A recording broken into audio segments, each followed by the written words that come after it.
The letter arrived on a blustery autumn day in 1876, crushing Rebecca Fairchild's last hope with its cold, impersonal words. "Your disposition is too severe for a frontier husband. Mr. Wilson regrets he cannot proceed with the marriage arrangement." She stood on the Boston boardwalk, the paper trembling in her gloved hands as carriage wheels clattered over cobblestones behind her. This was the third rejection. 3 men who had exchanged letters with her agreed to her coming west as a mail-order bride, only to reject her upon arrival or, in this case, before she'd even purchased a train ticket. Rebecca folded the letter with methodical precision, tucking it into her reticule. She had sold nearly everything she owned to fund her journey west after losing her teaching position. At 26, with no family remaining after the fever took her parents and younger sister last winter, she had precious few options left. The next morning, Rebecca made a decision. She would head west regardless. She had enough money for the train ticket to Montana Territory, and perhaps there she could find work as a teacher or shopkeeper. Anything was better than remaining in a city filled with painful memories and dwindling prospects. 2 weeks later, the train pulled into the dusty little settlement of Silverdale, Montana Territory. Rebecca stepped onto the platform, her sensible brown traveling dress and tight bun making her look every inch the schoolteacher she had been.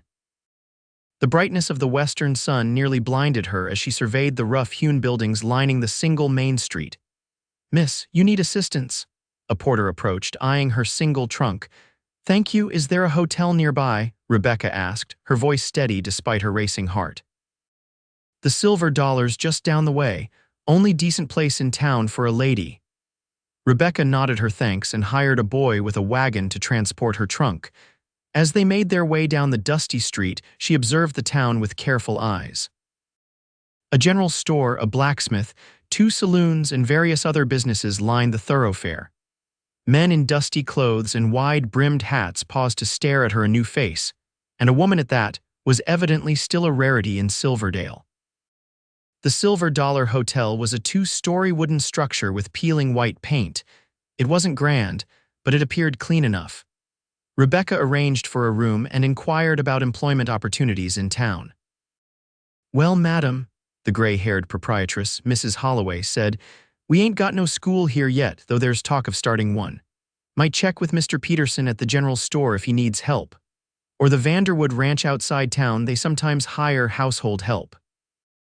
Rebecca thanked her and spent the remainder of the day settling in and writing careful inquiries for work. The following morning, she visited the general store, only to find Mr. Peterson had just hired a young man to help with inventory. 3 days into her stay, Rebecca's carefully budgeted funds were dwindling when she overheard a conversation at breakfast.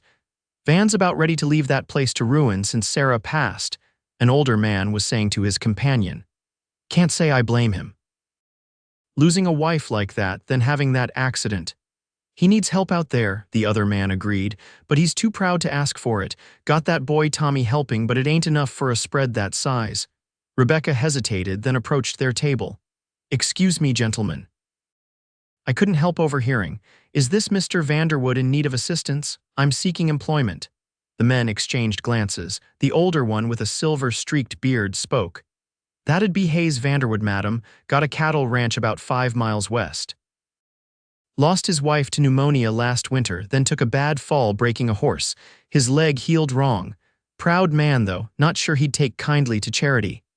"I'm not offering charity, sir. I'm offering labor in exchange for fair wages," Rebecca replied firmly. "Could you direct me to his ranch?" The younger man shook his head. "No place for a city lady, if you don't mind my saying." Rebecca straightened her spine. "I appreciate your concern, but I'm quite capable. I've cared for livestock before, can cook, clean, and manage accounts. If you would be so kind as to provide directions, I would be grateful." Reluctantly, they described the route to the Vanderwood ranch. Rebecca hired the same boy with the wagon to take her there that afternoon. The journey was rough. The road little more than a rutted trail winding through golden prairie grass and stands of pine. When they crested a hill, Rebecca got her first glimpse of the Vanderwood ranch, a substantial log house with several outbuildings, a large barn and corrals containing horses and cattle. It was beautiful in a rugged way, set against the backdrop of distant mountains. As they approached, a man emerged from the barn, leaning heavily on a walking stick. Even from a distance, Rebecca could see he was tall and broad-shouldered, though he moved with obvious difficulty. His face was partially obscured by a dark beard, but she could make out sharp features and eyes that seemed to be assessing her with suspicion. "That's Mr. Vanderwood," the boy whispered. "Some folks call him the Bear, cause of his temper since the accident." The wagon rolled to a stop in the yard. Rebecca smoothed her skirts and stepped down without assistance, approaching the man with measured steps. "Mr. Vanderwood, my name is Rebecca Fairchild. I've come about employment." Hayes Vanderwood's piercing blue eyes narrowed beneath the brim of his hat. Up close, she could see he was younger than she'd initially thought, perhaps early 30s. His face was weathered from the sun, and a scar ran along his jawline beneath his beard. "Don't recall putting out word I was hiring," he said gruffly. "You didn't," Rebecca replied honestly. "I overheard that you might need assistance. I recently arrived from Boston and am seeking work," he snorted. "Boston, lady, this ain't Boston. What exactly do you think you can do here?" "I can cook, clean, tend to household matters, keep books, and I learn quickly," she stated. "I'm not afraid of hard work, Mr. Vanderwood. You ever mucked a stall, helped birth a calf, faced down a winter blizzard?" He was trying to intimidate her, she realized. "No," she admitted. "But I nursed my entire family through scarlet fever, buried them when they didn't survive, managed a classroom of 40 children single-handedly, and traveled across the country alone. I'm stronger than I appear." Something flickered in his eyes, surprise, perhaps. Then his expression hardened again. "I don't need any help," he said flatly. "Certainly not from some Eastern lady playing at frontier life." From inside the house came a sudden crash, followed by a young voice shouting, "Pa, the stove's smoking real bad." Hayes cursed under his breath and turned toward the house, his movements hampered by his injured leg. Rebecca didn't wait for an invitation. She simply followed him. The kitchen was filled with smoke, a pot of something boiling over on the stove. A boy of about 12 was frantically trying to remove it with a rag, coughing. Rebecca moved swiftly, grabbing the pot handle with her gloved hand and moving it off the heat. She found a nearby window and pushed it open, then used a towel to fan the smoke toward it. "Where's your water pump?" she asked the boy. "Outside, madam," he managed between coughs. "Get some fresh air," she instructed, then turned to Hayes. "Do you have baking soda?" He pointed wordlessly to a cupboard. Rebecca found the soda, mixed it with water, and efficiently cleaned the burnt mess from the stove. Within minutes, she had the situation under control. Looking around the kitchen, she noted the general state of disarray, unwashed dishes piled in a basin, flour spilled on the work table, pantry items disorganized. "Are you attempting stew?" she asked, examining the rescued pot's contents. "Tommy was," Hayes answered. "Boy tries, but—" "I see." Rebecca removed her gloves and rolled up her sleeves. "Mr. Vanderwood, I propose a trial arrangement. I'll work for you for 1 week. If at the end of that time you find my services unsatisfactory, I'll leave with no complaint. If, however, I prove useful, we can discuss more permanent terms." Hayes studied her for a long moment. The silence stretched between them until he finally gave a curt nod. 1 week, he agreed. "You can sleep in Sarah's sewing room. Tommy, show Miss Fairchild where it is." "Thank you, Mr. Vanderwood," Rebecca said formally. "I'll need my trunk from the wagon." "I'll get it," he muttered, limping outside. Tommy, a skinny boy with unruly brown hair and freckles, grinned at her. "Glad you're staying, madam. Pa's cooking might have killed us both eventually." Rebecca allowed herself a small smile. "We can't have that, can we?" That first evening, Rebecca took stock of the household. The ranch house was well built and had once been well kept, but months of neglect were evident. She prepared a simple but nourishing supper from the available ingredients, served it at the scrubbed kitchen table, and learned more about her new employers. Tommy was Hayes's son, bright and eager to please. Hayes himself said little, answering her questions with the minimum required words. She learned that before his accident, he'd been expanding the ranch, planning to become one of the largest cattle operations in the territory. Now, he seemed to be barely holding on, his injury preventing him from doing much of the physical labor himself. "The Broken Arrow brand used to mean something," he said during a rare moment of openness. My father built this place from nothing. I won't be the one to lose it. You won't, Rebecca assured him with quiet certainty. A temporary setback doesn't determine the future. He gave her an odd look, as if he couldn't decide whether to be irritated or intrigued by her confidence. The sewing room was small but comfortable, with a narrow bed and a window overlooking the eastern mountains. Rebecca unpacked her few belongings and sat on the edge of the bed, questioning her impulsive decision. The isolation, the gruff rancher, the enormous task of bringing order to this household, what had she gotten herself into? But as she listened to the unfamiliar night sounds, the lowing of cattle, the distant howl of a coyote, the whisper of wind through pine trees, Rebecca felt something unexpected. Hope. This wild place offered a fresh start, far from the polite rejection and pity she'd known in Boston. The next morning, Rebecca rose before dawn and set to work. By the time Hayes and Tommy came down for breakfast, she had a pot of coffee brewing, biscuits in the oven, and was frying bacon and eggs. Hayes paused in the doorway, clearly surprised. "You're up early." "There's much to be done," she replied simply, setting plates on the table. "After breakfast, I'd appreciate it if you could show me around the property so I can better understand the operation." The meal passed with Tommy chattering excitedly about having real biscuits again, while Hayes ate in thoughtful silence. Afterward, despite his obvious reluctance, Hayes took Rebecca on a tour of the ranch. She listened attentively as he explained about the cattle, the seasonal rhythms of ranching, the challenges they faced. "Winter's coming," he said as they stood looking out over a pasture where cattle grazed. "Used to be I'd have 3 or 4 hands helping prepare. Now it's just me and Tommy, and the boy tries, but he's still learning." "Could you hire help?" Rebecca asked. Hayes's jaw tightened. Most of the men worth hiring already signed on with bigger spreads. The rest. He shook his head. "Word gets around when a ranch is struggling." "I see," Rebecca said. "Then we must make do with what we have." Hayes raised an eyebrow. "For this week at least, yes." Rebecca met his gaze steadily. "I may not know ranching, Mr. Vanderwood, but I understand hard work and perseverance." Over the following days, Rebecca established a routine. She rose early to prepare breakfast, spent mornings cleaning and organizing the house, afternoons tending the kitchen garden and helping Tommy with his chores, and evenings preparing supper and mending clothes by lamplight.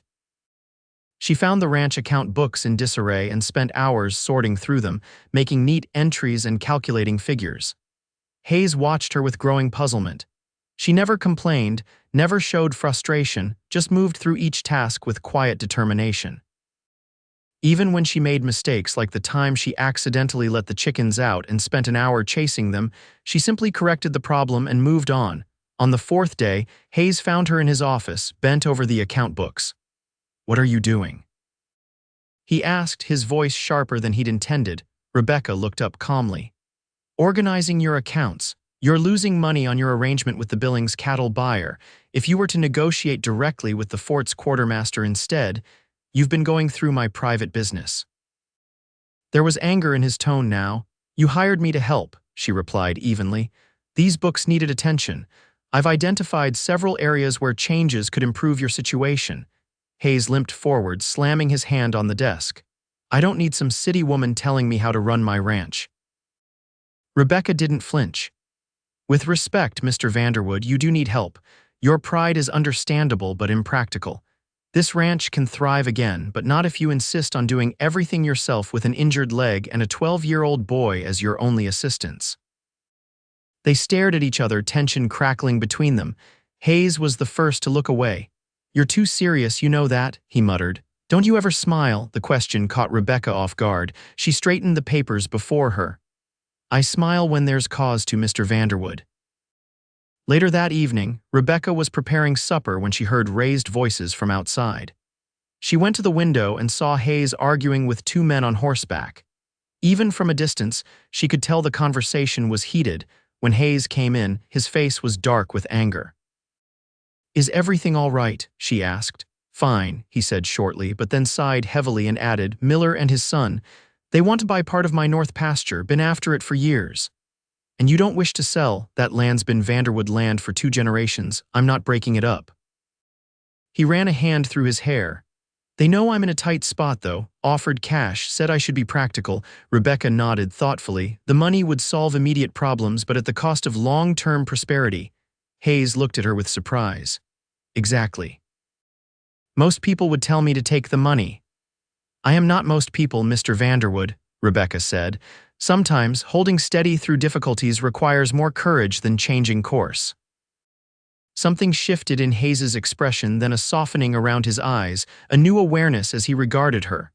No, he said quietly, you certainly aren't most people, Miss Fairchild. That night, a thunderstorm rolled in from the mountains. Rebecca was awakened by a frantic pounding on her door. It was Tommy, wide-eyed with fear. Miss Rebecca, the barn roof's leaking bad right over the new foals. Pa's trying to move them, but he can't manage alone. Rebecca threw on a coat over her nightdress and hurried out into the storm. Rain lashed against her as she ran to the barn, where she found Hayes struggling to lead a nervous mare and her foal to a dry stall. Water was pouring through a section of the roof, forming puddles on the floor. Without hesitation, Rebecca took charge of the foal, speaking soothingly as she guided it alongside its mother. Together, they moved all the horses to safety, then Hayes climbed into the loft with difficulty due to his bad leg to position buckets under the worst leaks. They worked for over an hour, soaked to the skin and exhausted. When the immediate crisis was handled, Hayes looked at Rebecca, rainwater dripping from her hair, mud smeared across her cheek, and did something she hadn't seen before. He smiled. You're something else, Miss Fairchild, he said. Most women would have stayed inside where it's dry. As I said, Mr. Vanderwood, I am not most women. She pushed a strand of wet hair from her face. And you may call me Rebecca. Then I'm Hayes, he replied. Seems silly to stand on formality after midnight barn rescues. Rebecca felt a strange warmth spread through her chest despite her sodden clothes. Indeed, Hayes. The following day brought unexpected visitors, a wagon carrying Mrs. Holloway from the hotel and several other townswomen. We heard you had a Boston lady staying out here, Mrs. Holloway explained. Thought we'd come see if she needed rescuing. Rebecca invited them in for tea, aware of Hayes watching from the doorway with a mixture of amusement and wariness. I assure you I'm quite well, Rebecca told the women as she served them in the now tidy parlor. Mr. Vanderwood has been a perfect gentleman and I find the work satisfying. The women exchanged glances. Mrs. Peterson, the storekeeper's wife, leaned forward. Dear, we understand your situation. A woman alone in a new place must take what work she can find, but surely you realize this is unusual. A single woman living under the same roof as a widower with his son present, Rebecca pointed out, and in a proper separate room. I fail to see the impropriety. Intentions can be misconstrued, Mrs. Holloway said gently. We're only concerned for your reputation. Hayes stepped fully into the room then. Ladies, I appreciate your concern, but Miss Fairchild is a valued employee here, nothing more. The words stung Rebecca more than they should have. Of course, that was all, she was an employee. Yet something in his tone when he said, nothing more, felt like a denial of the connection that had been growing between them. After the women left, promising to return soon, Hayes found Rebecca in the kitchen, aggressively kneading bread dough. That dough do something to offend you? He asked. Rebecca didn't look up. No, I'm simply ensuring it's thoroughly worked. Hayes leaned against the doorframe, watching her. Those women meant well, I'm aware. Does it bother you, what they implied? Rebecca's hand stilled. What bothers me, Hayes, is that you felt compelled to emphasize so strongly that I am merely an employee, as if the very idea of anything else was absurd. The words hung between them. Hayes's expression changed, became thoughtful. I didn't mean it that way, he said finally. I was trying to protect your reputation. My reputation has survived worse than small-town gossip, Rebecca replied, resuming her kneading. Tomorrow marks the end of our week's trial. You'll need to decide if you wish me to stay on. Hayes took a step toward her, then hesitated. Do you want to stay? Rebecca looked up then, meeting his gaze. Yes, she said simply. I do. The honesty in her voice seemed to affect him. He nodded once, then left the kitchen without another word. That evening, a commotion in the yard drew them outside. A wagon had pulled up, driven by a rough-looking man Rebecca didn't recognize. In the back lay another man, clearly injured. Jed, Hayes exclaimed, hurrying forward. What happened? Stampede at the Wilson place, the driver explained. Jed got caught up in it, docks away in Helena. Remembered you had some medical knowledge from the war. Hayes nodded grimly. Bring him inside. They carried the injured man into the house and laid him on the kitchen table. Rebecca quickly cleared away the supper dishes and boiled water while Hayes examined his friend's injuries. Broken ribs, for sure, Hayes muttered. Maybe internal bleeding. Rebecca, there's a medical kit in my trunk, top of my closet. She retrieved it swiftly and watched as Hayes worked with surprising skill, cleaning wounds, setting the broken ribs, and stitching a deep gash on the man's leg. His hands, so often clumsy from pain when doing ranch work, were steady and sure in this task. Rebecca assisted without being asked, handing him supplies, holding the injured man still when necessary, speaking soothingly to keep him calm. They worked as a team, anticipating each other's needs without words. When they'd done all they could, Hayes straightened, wincing as his bad leg protested the long period of standing. He needs rest now, he said, and prayer. The driver had already left to fetch the man's family. Hayes and Rebecca moved Jed to the spare room, and Rebecca prepared a pallet on the floor for herself, giving up her sewing room for the injured man's wife when she arrived. Late that night, Hayes found Rebecca sitting on the porch steps watching the stars. You should get some sleep, he said, lowering himself carefully to sit beside her. I will soon, she replied. I wanted some air first. They sat in comfortable silence for a while, the night sounds of the ranch surrounding them. You were impressive today, Hayes said finally. Most people would have been squeamish about all that blood. As I've told you repeatedly, you're not most people, he finished for her, and there was a smile in his voice. I'm beginning to understand that, Rebecca, she glanced at him. You were impressive as well. I didn't know you had medical training. Army surgeon's assistant during the war, he explained, learned more than I ever wanted to about patching men up. You're a man of hidden depths, Hayes Vanderwood, he chuckled softly. Not really, just a rancher trying to hold on to what matters. And what matters to you? Rebecca asked. Hayes was quiet for so long she thought he might not answer. Then he said, this land, Tommy's future, building something that lasts. He paused. What about you? What matters to Rebecca Fairchild? She considered the question. Purpose, belonging. Using my abilities fully. She hesitated, then added, not being alone. Hayes's hand moved to cover hers on the step between them. His palm was rough with calluses but warm. I want you to stay, he said quietly, not just as an employee. Rebecca's heart quickened. What exactly are you proposing, Hayes? I'm not sure yet, he admitted. But I know I don't want you to leave. It wasn't a declaration of love, but it was honest. Rebecca turned her hand beneath his so their palms met. Then I'll stay, for now. The arrival of Jed's wife and children the next morning brought new activity to the ranch. Rebecca found herself caring for not only the injured man, but also his 3 young children while their mother sat vigil by his bedside. Hayes managed the additional responsibilities without complaint, making sure the children were entertained and the household continued to function. Rebecca observed him with growing admiration. Despite his gruff exterior and the pain that often shadowed his face, Hayes showed remarkable gentleness with the children, patience with their questions, and genuine concern for his friend's recovery. A week passed this way, with Jed slowly improving and the ranch settling into a new rhythm.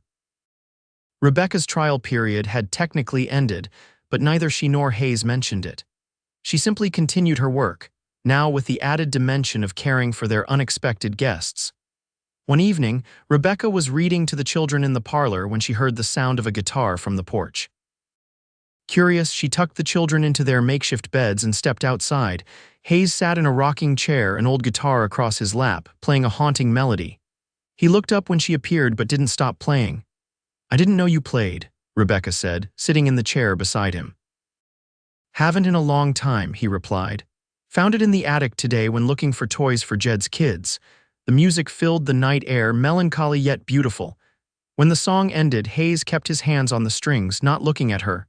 Sarah used to sing while I played, he said softly. She had a beautiful voice. Rebecca remained silent, sensing he needed to speak about his late wife. We met at a church social. She was visiting her cousin. She laughed at everything, saw the bright side of any situation. A sad smile touched his lips. Complete opposite of me, really. But somehow we fit. She sounds wonderful, Rebecca said. Hayes nodded. She was when she got sick. It happened so fast. 1 week she was fine, the next. He swallowed hard. The doctor said it was pneumonia, but nothing he did helped. I couldn't save her. Rebecca reached over and placed her hand on his arm. I'm sorry, Hayes. After she died, I was angry at everything. Then the accident with that cursed horse. He gestured to his leg. Felt like the world was determined to take everything from me. Yet you're still here, Rebecca observed. Still fighting. Some days I'm not sure why, he admitted. But then I look at Tommy or this land. His eyes met hers. Or you, Rebecca's breath caught. Me, you came here like some kind of answer to a prayer I was too stubborn to make, Hayes said. With your serious face and your steady ways, you don't pretend things are better than they are, but you don't give up either. I've had practice at enduring, Rebecca said softly. Hayes set the guitar aside and turned to face her fully. Tell me about Boston. Why did you really leave? Rebecca looked out at the darkened ranch yard, gathering her thoughts. I was engaged once to a fellow teacher. He broke our engagement when my family fell ill, said he couldn't risk exposure. She smiled sadly. He married another woman 6 months later. His loss, Hayes said simply. After my family died, I felt adrift. When I saw an advertisement for mail-order brides, it seemed like a solution, a fresh start, a purpose. Rebecca sighed. I corresponded with 3 different men. All initially agreed to marry me, but each ultimately rejected me. Why? Hayes seemed genuinely puzzled. They found me too serious, too pragmatic. One said I was insufficiently warm. Another complained I didn't laugh at his jokes. Rebecca shrugged. The third rejected me by letter before I even departed, saying my disposition was too severe for frontier life. Hayes snorted. Fools, all of them. Perhaps, Rebecca said, or perhaps they simply wanted something I couldn't provide, a woman who smiles constantly, who pretends hardships aren't real, who makes them feel comfortable rather than challenged. Life's got enough pretending, Hayes said firmly. What good is a partner who can't face reality, who falls apart when things get hard? He shook his head. Your steadiness isn't a flaw, Rebecca, it's a strength. The words warmed her in a way nothing had in a very long time. Thank you for seeing it that way. They sat together in comfortable silence until the chill of the night air finally drove them inside. 3 days later, the doctor returned to town and came to check on Jed. He pronounced him well enough to be moved home, though he would need weeks of rest to fully recover. As Jed's family prepared to leave, his wife pulled Rebecca aside. I can't thank you enough for all you've done, she said. Not just the nursing, but making us feel welcome. This ranch feels like a home again, thanks to you. I've done very little, Rebecca demurred. That's not what Jed says. He told me Hayes is a different man since you came, lighter somehow despite everything. The woman squeezed Rebecca's hands. Don't underestimate what you've brought here. After they departed, the house felt strangely empty. Rebecca threw herself into cleaning the rooms they'd used, while Hayes and Tommy returned to ranch work. That evening, Hayes asked Rebecca to join him for a ride. There's something I want to show you, he said. They rode together, Hayes on his favorite gelding and Rebecca on a gentle mare he'd selected for her. Despite his injury, Hayes was graceful on horseback, his body remembering rhythms his damaged leg had forgotten on the ground. He led her up a sloping hill to the north of the ranch house, following a narrow trail through stands of pine. When they reached the crest, Rebecca gasped at the view spread before them, the entire valley with the ranch buildings below, cattle dotting the pastures, and mountains rising majestically in the distance. This is where my father stood when he decided to build here, Hayes said. He told me he knew instantly this land was meant to be ours. Rebecca dismounted carefully, taking in the panorama. It's breathtaking. I come here sometimes when decisions need making, Hayes said, sliding from his horse with a slight wince. Helps put things in perspective. They stood side by side, watching the late afternoon sun gild the landscape. I've been thinking, Hayes said finally, about the future. And what have you decided? Rebecca asked. That I want you in it. He turned to face her, not as an employee, not even just as a friend. I know it hasn't been long, but I've never been more certain of anything. Rebecca's heart raced. Hayes, let me finish, he said gently. When Sarah died, I thought that part of my life was over, that I'd just focus on the ranch, on raising Tommy. Then you arrived with your serious face and your quiet strength, and something woke up inside me. He took her hands in his. I'm not offering you a perfect life. This ranch is still struggling. I'm still broken in some ways, but I'm offering you everything I have, everything I am." Rebecca felt tears gathering in her eyes. "Are you proposing marriage, Hayes Vanderwood?" "I am." His blue eyes held her steadily. "If you'll have me." "We've known each other such a short time," she said, though her heart already knew its answer. "Sometimes you just know," Hayes replied. "Your steadiness saved me, Rebecca, saved this ranch, saved the future I was about to throw away," he smiled. "And I'd like to think I might have something to offer you too." "What might that be?" she asked, her voice barely above a whisper. "A home, a purpose, a family." He reached up to touch her cheek. "And someone who sees your seriousness for what it really is, strength, not a flaw." Rebecca couldn't hold back her smile then, a true smile that transformed her face. "Yes," she said simply. "Yes, I will marry you, Hayes." His answering smile was like the sun breaking through clouds. He pulled her close and kissed her, there on the hilltop with the whole valley spread below them. The wedding took place 2 weeks later in the small church in Silverdale. The townspeople, who had initially been suspicious of the Boston lady living at the Vanderwood Ranch, turned out in force to celebrate. Mrs. Holloway had tears in her eyes as she hugged Rebecca. "I never thought I'd see Hayes smile again after Sarah passed," she whispered. "You've brought life back to that ranch." Tommy, beaming with pride, stood beside his father during the ceremony. "Does this mean I call you Ma now?" he'd asked Rebecca the night before. "Only if you wish to," she'd replied. "But I will love you as a mother regardless of what you call me." As Rebecca and Hayes spoke their vows, she reflected on the strange journey that had brought her here, the rejections, the disappointments, the leap of faith coming west. All leading to this moment, this man, this life she could never have imagined from her Boston schoolroom. When the minister pronounced them husband and wife, Hayes leaned close and whispered, "Still think you're too serious for frontier life?" Rebecca laughed, a sound of pure joy. "Perhaps I found exactly where my seriousness belongs."